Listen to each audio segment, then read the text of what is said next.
Rawlings and I'm the chairman of the Youth District Council. I'm James Campbell and I'm a Youth District Councillor. I'm Annabel and Daalen and I'm involved with Fenland Youth District Council.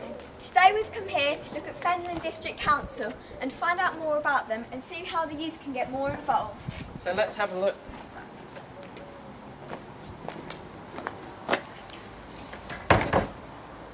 I'm portfolio holder for Shaping Fenland and also chairman of the licensing panel and committees. The Shaping Fenland role involves making sure that strategic planning and strategic housing are dealt with appropriately and that we get the benefits that we can accrue from the various organisations that can provide them. It includes government and local, county and regional organisations, many of which have now been faced with redundancy, so to speak, like the Eastern Regional Assembly is going, Go East is going, Rural Development Association is going. There are so many of them now departing, but we hope that that will mean that we'll have more direct involvement between us and government as to what funding we get for either planning or housing. It's a critical aspect of our future. I think my role in general is also a ward member, and that is getting satisfaction with a positive outcome for people who've asked me for help either locally in my ward or generally across the council area, district area. How did I get involved in local democracy? I started when I was 5 years old.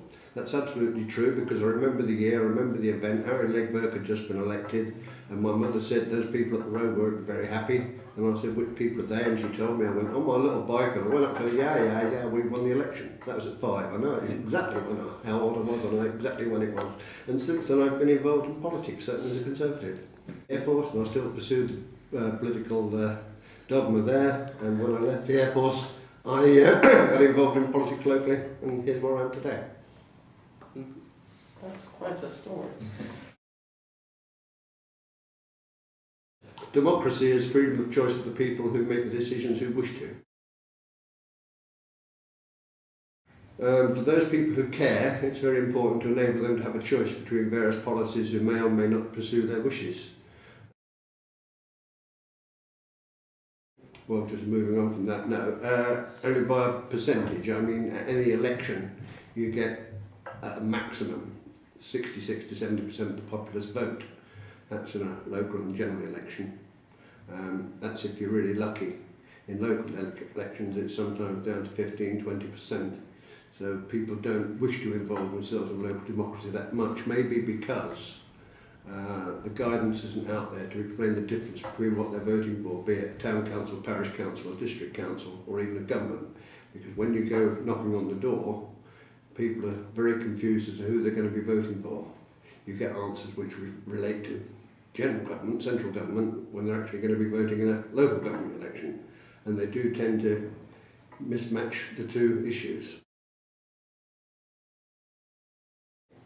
In the local community, those that I know, those that I've met, political interest is down to a very small number, but young people generally think it's for old people and not for us, sort of thing.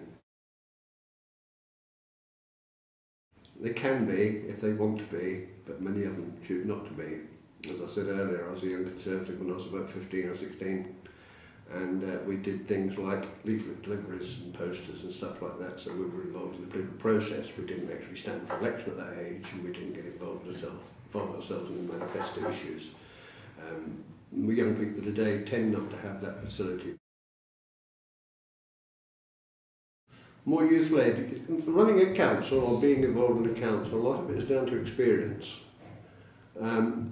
Experience of life, school of hard knocks. Unless you've got a certain amount of experience as to life and the way in which people generally are affected by them, whatever decisions you make, it's difficult for you to make that decision. For example, if I have to make a decision regarding older people, do I have enough knowledge of older people and their needs and requirements to make that decision? Similarly, do I have enough knowledge of younger people to make a decision on their needs and requirements?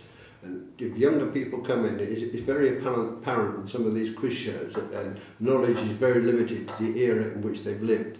Their historical knowledge and general knowledge is very limited. And I think if too many young people got involved in local democracy, and I do emphasise too many young people got involved as councillors, they would have a lack of knowledge, expertise and experience.